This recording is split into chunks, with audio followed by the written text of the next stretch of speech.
কানাইঘাটে ফজরের পরে বেরোলাম, দেখলাম সবগুলো মেয়ে বোরকা পরা। আমি বুঝলাম না ওই এলাকাটা কি আলাদা? হ্যাঁ, ধার্মিক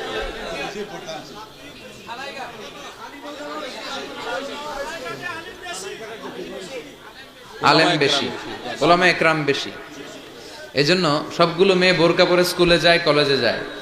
শুধু বোরকাই না, আবার প্রত্যেকের হাতে ছাতি। আলহামদুলিল্লাহ, মদিনার সমাজ।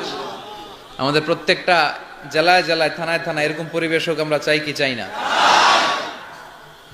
আমি অবাক হলাম, দেখি রৌদ্রও নাই, বৃষ্টিও নাই, এরপরও সাথে। জিজ্ঞেস করলাম, কে হুজুর, বোরকার পরেও যাতে কেউ টেন না পায়, এটা কে হেঁটে যায়?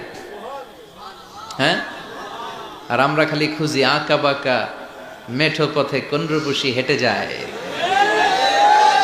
হ্যাঁ, আহা, কি সুন্দর কানাইঘাটের মেয়েরা। আপনাদের রাজনগরের কি অবস্থা? হ্যাঁ, বালানি মোটামুটি।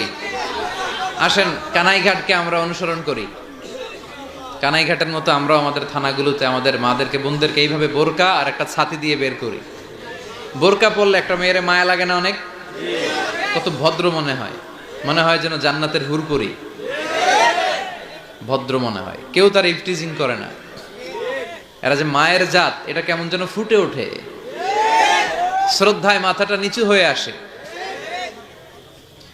তো বিশ্বনবী বললেন, কিয়ামতের আগে আল কাসিয়াত আল আরিয়াত আল মাইলাত আল মুমিলাত, নারীগুলো বোরকাও পরবে, কিন্তু টাইট ফিটিং বোরকা, উঁচু নিচু সব টের পাওয়া যাবে।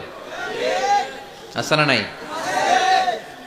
আবার অনেক মায়েরা, নানীরা দেখি বোরকা পরে, ঢিলা ঢালা বোরকা, মাশাআল্লাহ, হাত মোজা পা মোজা, কিন্তু পাশে নাতনি, নাতনি একেবারে দুম্মা চলে দুম।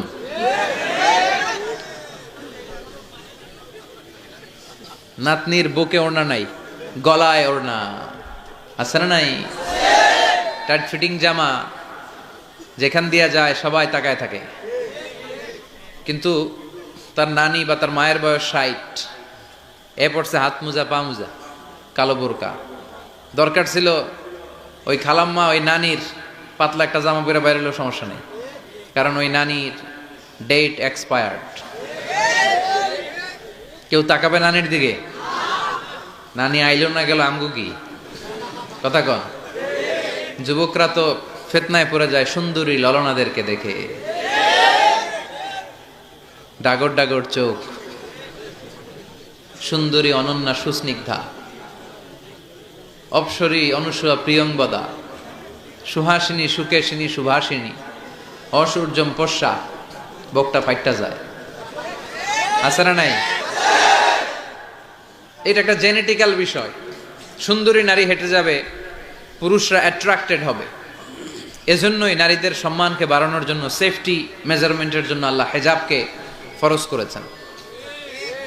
আমার বোনেরা, আমার মায়েরা, যাদের কানে আমার মাইকের আওয়াজ যায়, খেয়াল রাখবেন, হেজাব আপনার অধিকার, হেজাব আপনার, হেজাব আপনার অহংকার, হেজাব আপনার আভিজাত্যের প্রতীক, হেজাব আপনার রুচিশীলতার প্রতীক।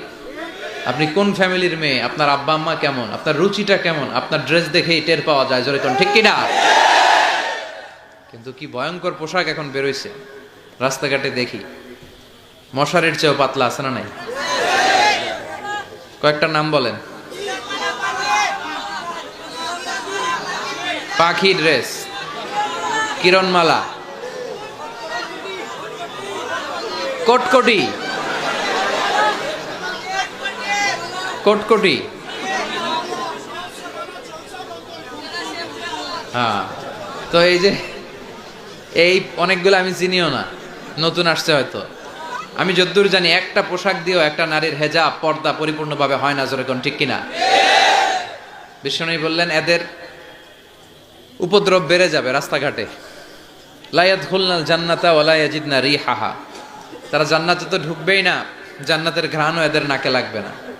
আর 500 বছরের দূরের রাস্তা থেকে জান্নাতের ঘ্রাণ নাকে এসে ধাক্কা দেয়। এখান থেকে জান্নাতে পৌঁছতে আরো 500 বছরের রাস্তা, এত দূরে থাকতেই জান্নাতের সুঘ্রাণ এসে নাকে লাগবে। তারপরেও নাকি এরা জান্নাতের সুঘ্রাণ পাবে না। আমার মায়েরা, বোনেরা, আপনারা হেজাব করেন, আপনাদের সম্মান বাড়ায় দিবে কে? আমি সব সময় বলি উদাহরণ হিসেবে যে নারীদের পেটগুলো হচ্ছে খনি, তেলের খনি, গ্যাসের খনি, যেরকম এর চেয়েও দামি। এই নারীরা যদি হেজাব পড়ে, নারীরা যদি নামাজগুলো সময় মতো পড়ে, রোজা রাখে, স্বামীর আনুগত্য করে, আল্লাহর ইবাদত করে, ইসলামিক প্রোগ্রামগুলো দেখে, তাফসির মাহফিলগুলো ইউটিউবে যদি নারীরা দেখে, তাদের জীবন পরিবর্তন হবে। তাদের পেটে যে বাচ্চাটা আছে ওইটা আল্লাহ আল্লাহ হবে। একজন